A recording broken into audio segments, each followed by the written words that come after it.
So the number one tip or strategy is to deal with your grief head on and to purge it, because it won't go away unless you process it, right? Yeah, and you know, everyone is going to be impacted uniquely. Right, and how long does it take to get through it, typically? And that's a great question. The thing is, there really is no set timeline. So for somebody, it may be a matter of months before they're feeling better. For others, it may be a matter of years. As long as they aren't experiencing unhealthy behaviors, that's just the natural rhythm and the process that they're going through. I think for partners to know that it will be different and to respect and support each other in the differences. And then as family and friends, we're fearful. If I ask you how you're doing, or I tell you that I'm sorry for your loss, maybe you're going to cry.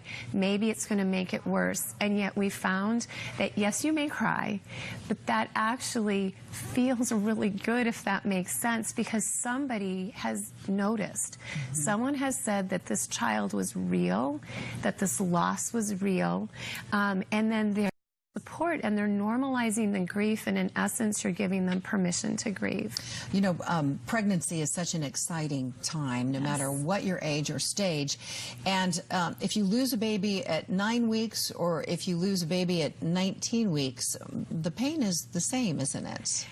Well, certainly, again, there's uniqueness there, but the studies show that there doesn't seem to be any correlation between the duration of the pregnancy and then the intensity of the emotion or the duration of the emotions that you feel. And that can be really confusing for, I think, family and friends, even the people going through it. There's certainly, I think, of someone recently who reached out to us, and they lost their child shortly after they found out they were pregnant. So they were very early along in the pregnancy, and they were a bit confused, like, why am I feeling this so strongly? Well, it doesn't erase that this was a child, and their child will not be delivered now. What are some of the signs that you really need some help if you're not kind of getting over it? I mean, I would imagine depression is probably a huge issue in this too. Right, absolutely. I mean, if somebody was showing signs of depression or anxiety, if they were feeling like they need a drink every night when they come home to cope with the emotions, right? So if you're starting to see unhealthy behaviors that are there, and I think sometimes just the feeling that you're stuck. So maybe you're having trouble sleeping, trouble eating, trouble getting through the day, and this is lasting for longer than a month.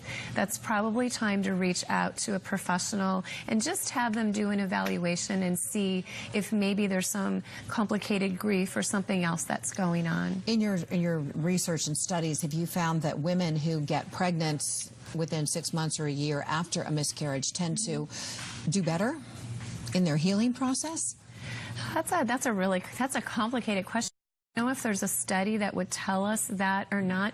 One thing, though, whether that pregnancy occurs shortly or maybe a period of time, is there tends to be a lot of anxiety and a lot of fear. So you talked about how, right, we get excited and we're anticipating a joyful time.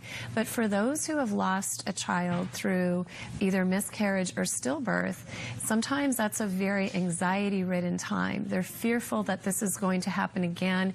It can actually interfere with the bonding of that child. So certainly the doctor was talking about, right, that's part of the importance as the child is developing. And so that's another reason to, if we can, to really work through the grieving process so that we can enjoy and alleviate some of that anxiety and fear. Well, let's talk as we conclude here about some of the resources available and where people turn to get more information, more help from Life Perspectives. Absolutely. So if there's a man, woman, or family member who is impacted, we'd love them to visit our website, miscarriagehurts.com. That's a great place to start, and they can do that anywhere at any time. Perhaps someone knows that they need more than a digital resource. There are two really excellent organizations. I know there's more, but there's two of them that we really recommend in San Diego. One of them is Empty Cradle. It's emptycradle.org, and there are support groups throughout the county that men and women can take advantage of. And then maybe somebody is thinking, maybe I'm stuck, I need a professional. Postpartumhealthalliance.org has a great list of therapists. We will have all of those website links on the KUSI website. Michaeline Friedenberg, President and founder of Life Perspectives. Thank you so much for thank you. sharing information with us this morning. Appreciate